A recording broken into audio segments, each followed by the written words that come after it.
Hello, fellow readers and booktubers. I still consider myself kind of a newcomer to BookTube. I think my first posting was just about maybe 2.5 weeks ago. Since that time, I've put up a few more. And I want to thank everybody for their kind words and their continued encouragement. Sometimes it's been a bit overwhelming. It was more than I expected.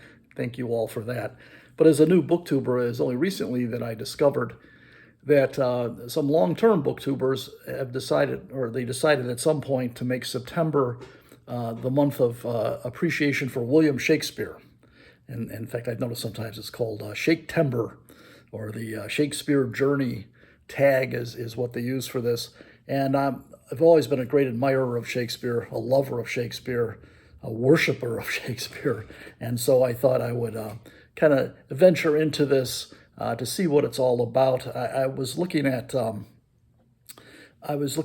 Book Chat with Pat kind of a couple weeks ago, announcing that September was coming up and this is the time for Shakespeare. And in her posting, she included the prompts, the questions.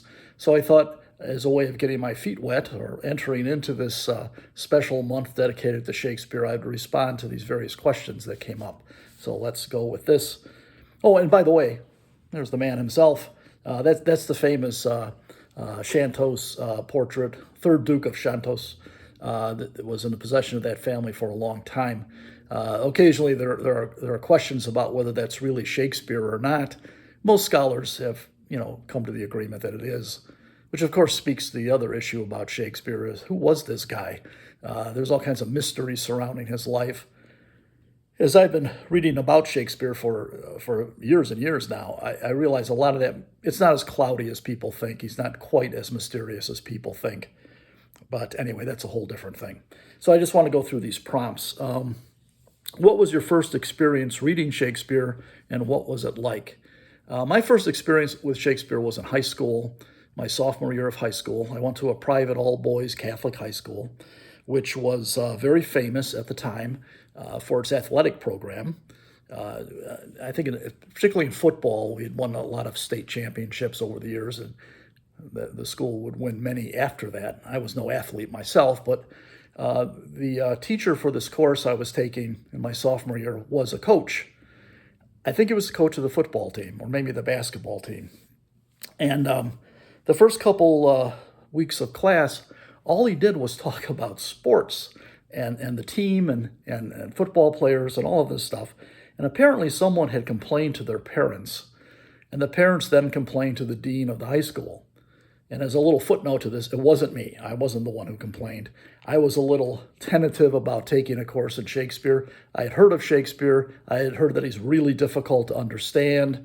It's very challenging, but I thought, well, why not? So anyway, after the complaint was filed, the next day, the coach came into the classroom. He had one of those big, thick, heavy, unabridged, the complete works of Shakespeare, and he just slammed it down on his desk. It just thundered, and he was really angry. And he goes, "You want to learn about Shakespeare? You're going to learn about Shakespeare." And he opened up this edition, and I forget which soliloquy he turned to, but he read the soliloquy beautifully and with great meaning and tremendous understanding. And he was able to convey that understanding to the rest of us just by the way he read it. And then for the rest of the course, for the rest of the school year, we went through the various plays. Not all of them, of course, but the major plays. And he brought such meaning and such enthusiasm for this. It just turned everything around. I often think if it had gone the other way, if he had just been a real jerk about it and refused to teach, or just kind of taught it in a monotone, I might never have come upon the glories of Shakespeare. But because of this one teacher in high school who started off like Mr. Jock, but then turned out to be, a great admirer of Shakespeare himself, it really made a huge difference. And I've never lost my fascination with Shakespeare since that time. And that was high school. And without getting into my age, let's just say that was a very, very long time ago. But that was my first big introduction. Has the reading of a Shakespeare play ever brought you to tears?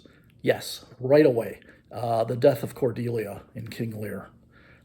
I don't know of any moment in any other play or any poem, any song, any work of literature that is quite as devastating as that moment when Lear realizes that the one person who loved him the most, he has accidentally ordered that person's death. And the realization comes to him. By that point in the play, it's near the end, Lear has already pretty much lost his mind, and this is the final crushing blow. He brings the body of Cordelia out on stage, and you're not quite sure that she's been killed yet. You find out now she has indeed been executed, and Lear is just trying to revive her some way, and you know that he can't, and it's just horrible. It's so heartbreaking, no matter how you read this. That's the one that always gets me. I'm getting a little choked up now, even talking about it. Are there any people that have played a significant role in your Shakespeare journey? As far as family members and stuff, unfortunately, no. I didn't grow up in a family that particularly fond of books or literature, and certainly not Shakespeare, with a few exceptions. I think this has something to do with the Irish character, the idea that books are looked upon with suspicion for some reason. And if you're reading something like Shakespeare, you're just putting on airs and trying to impress people. You don't really know what you're reading. That was kind of the atmosphere in my household. It's surprising that I've become such a lover of Shakespeare and literature in general. I think there were some exceptions to that in my family, particularly my father. I don't recall him being a great reader, but he did appreciate good literature, and he certainly appreciated Shakespeare. And so he was always encouraging me in that direction, but no one else in the family that I came out of was encouraging in any of this. So I have to attribute a lot of this to my own stubbornness and my own kind of intellectual, literary curiosity about things. I guess the people who played a significant role were not family members, not even people that I know personally, but the people who have written a lot about Shakespeare. Harold Bloom comes to mind. The great interpreters of Shakespeare's plays like Kenneth Branagh and others. And so that's the thing that's kind of sustained me all these years. Do you have a favorite book or film about Shakespeare? Again, Harold Bloom. He wrote a great deal about Shakespeare. And Stephen Greenblatt, James Shapiro, all the big names today. I like everything they have to say about Shakespeare. I find it really interesting. One of the film adaptations of Shakespeare's play Macbeth, which came out, I think it was just last year, maybe the year before. It was directed by one of the Coen brothers. There are the two Coen brothers that have made all those magnificent films like Fargo and No Country for Old Men. One of the brothers kind of branched off on his own, and he did a film adaptation of Macbeth with Denzel Washington in the lead role and Frances McDormand as Lady Macbeth. The film was in black and white. I saw it in a theater, and I was just blown away. It was really magnificent, and that's currently my favorite Macbeth version. One of my favorite, of course, and then Kenneth Branagh's Henry V of about 20 years ago now. Maybe 25 years ago. That was astounding too. I think anyone that can interpret Shakespeare, make that text come alive and make those speeches seem not nearly as obscure as they might seem when you first read them. They can deliver these speeches as if they're actually speaking this from their heart. Okay. What character in Shakespeare most resembles you, and in what ways? My reaction to this question even surprised me. I'm a mystery to myself. And when I first read that question, what character most resembles you, my immediate response was, it's none of your business.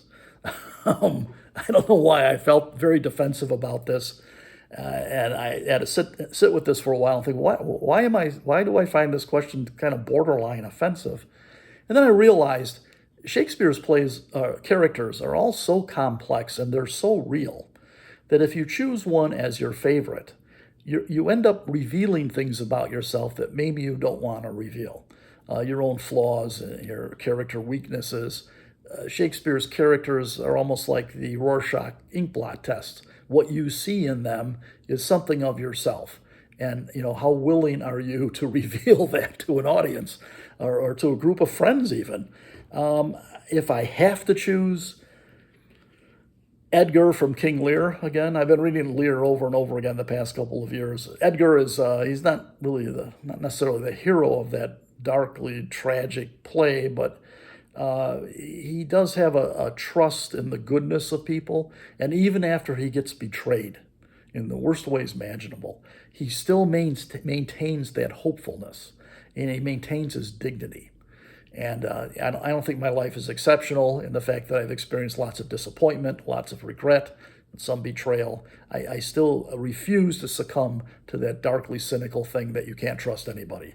And I try to live that with a certain amount of dignity. So in Edgar, maybe I see a little bit of myself. Again, choosing this is always going to come off as maybe kind of arrogant. I like Prince Hal, who then becomes Henry V. The guy who just seemed like a ne'er-do-well, but had these hidden reserves of responsibility, the ability to rise to the occasion when everyone else doubted him. I kind of get that a little bit. So that's that. Boy, that was uncomfortable. Which play would you most like to see performed in the theater, and why? I've seen a lot of Shakespeare in the theater. Most of the plays that I like the most I have already seen performed. But I would always be happy to see another adaptation. Any Shakespeare I would love to see. Again, King Lear, I've seen a couple of productions of that, a couple of productions of Othello. One of them in particular that's always kind of stuck with me is that at one point in that play, the actor playing Cassio says something, and the actor had nuanced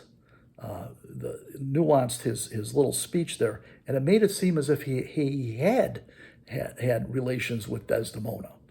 The conceit of the play that he was perfectly innocent, and Desdemona was innocent. But the way this one passage in the play was nuanced by this actor, it kind of implied that there was infidelity. You could almost hear like a gasp in the audience. I found that very intriguing. He didn't change any of the lines. It was just the way he interpreted them. So I kind of like that. Of course, Macbeth, I've seen that a lot of times. Macbeth, I think, is probably one of the most produced of Shakespeare's plays. I would guess that it is. It's certainly the shortest of all of his plays.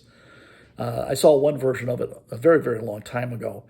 The play began, the entire theater was plunged in darkness, and then a blinding light on stage, and then they projected an image of a mushroom cloud, as if there had been this atomic explosion. Then the witches come out, they're like dancing around the mushroom cloud. And so the setting of the play was in this post-apocalyptic universe. But of course, they didn't change any lines, and they really didn't do much with that idea afterwards, but I thought that was kind of an intriguing thing. What actor throughout history would you most like to see play Hamlet while in his prime? I'm not much of a celebrity follower, but I guess maybe Marlon Brando when he was young, playing Hamlet. Brando was always able to kind of put across that kind of angsty thing, the man tortured by doubt and even paranoia and fear. So I think maybe Brando playing Hamlet would be kind of interesting. Deliver your favorite speech or soliloquy from a Shakespeare play. Well, let's see. Where have I got my Shakespeare? Oh, here we are. This is the famous Portia's speech from The Merchant of Venice, or her soliloquy, I should say. And this is where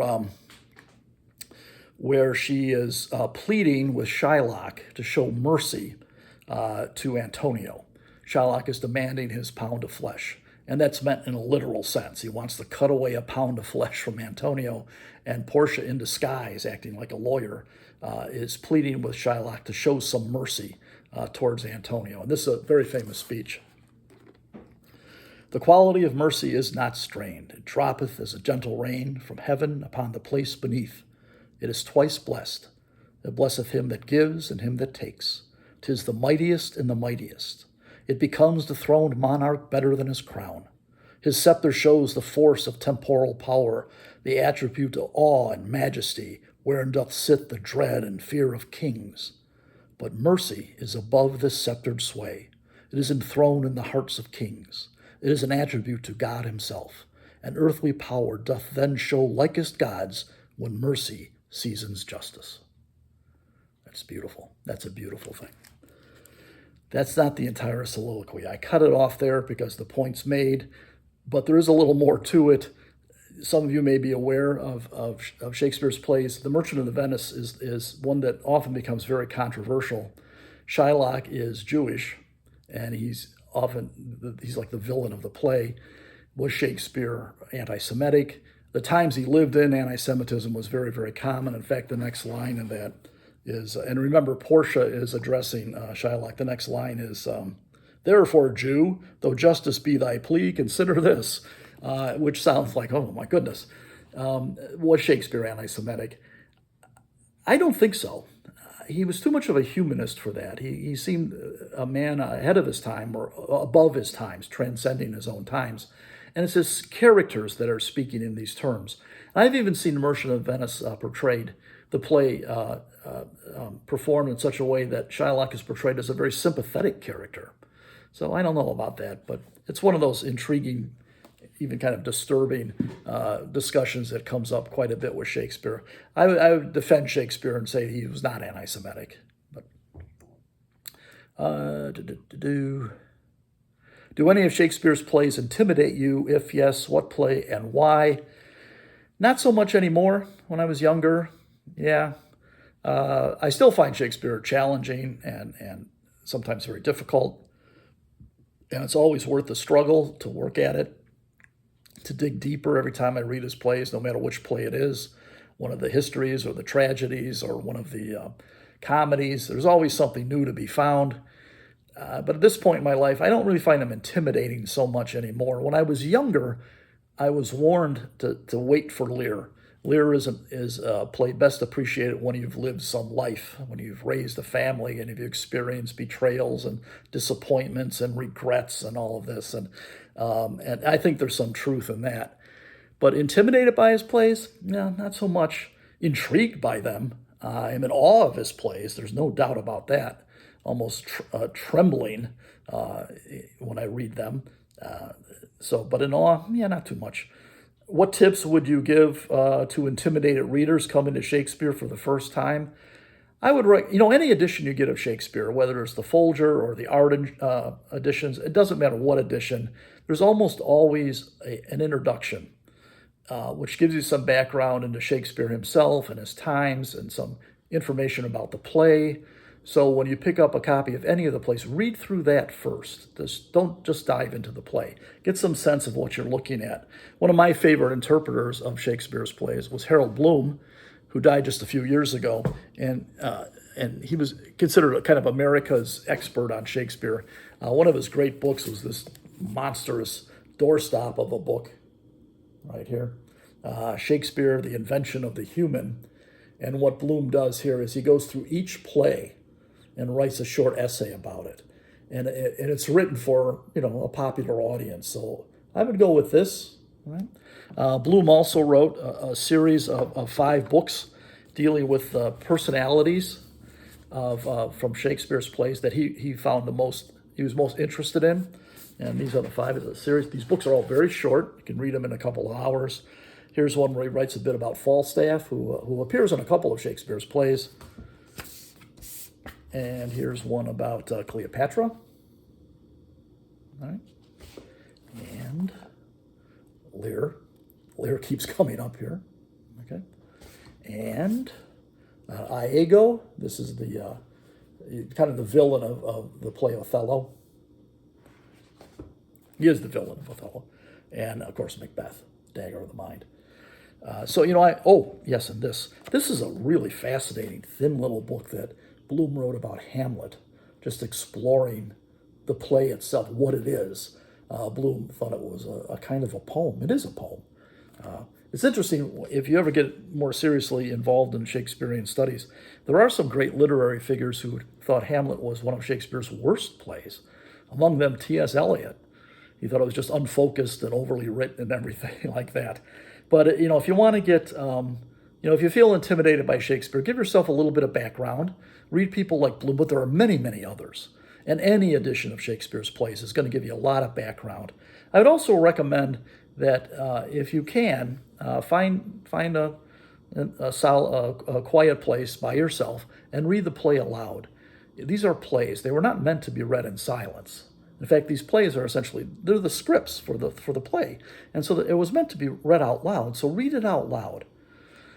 I remember advice I was given by a teacher one time of Shakespeare. When you get the play, if you haven't read it before, first read through it quietly to get a sense of what's going on, and then read it aloud to yourself and kind of put on your own little production, but just to you. You don't have to perform it for anybody else. And also, it's very careful. It's very important that when you're reading Shakespeare, you follow the punctuation. I think where people get mixed up when they first come to Shakespeare is they take a breath at the end of each line.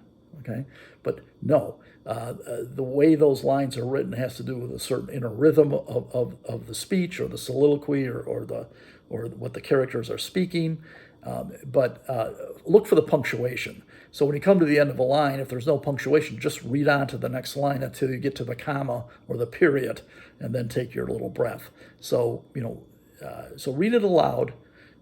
You don't really have to act it out, but when you read it aloud, you'll hear this and follow the punctuation, and then the meaning will start to come through a little better.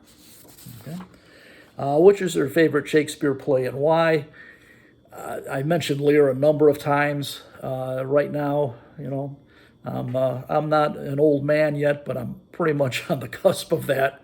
And Lear is about an old man facing the disappointments of life. I haven't had a whole lot of disappointments, but just the passing of years and the dangers and the sadness that can be connected with that. I get that. Merchant of Venice, Julius Caesar, Antony and Cleopatra, Henry V, Richard III, The Tempest. There's a nice mix there of the histories, the tragedies, and the comedies. These are the plays, though, I think, when Shakespeare was really at his peak, at his most powerful, where his insights into the human condition are the strongest and the greatest. Okay, so those are my answers to the prompts. I think my way of hold on a second. I think my way of keeping Shakespeare in mind during this month of September is I'm going to read this biography of Shakespeare by Catherine Duncan Jones. It was published by Arden. Arden Shakespeare, or the Arden publishers, are the ones who produce or print all of Shakespeare's plays. This came out about maybe 20 years ago. It's considered a really good piece, a really good analysis of Shakespeare's life and times and the things that might have influenced his writing of the plays. So this is Shakespeare, An Ungentle Life is what it's called. So this will be my way of honoring the great man himself. So thanks. I'll keep in touch, and I'll talk to you all soon.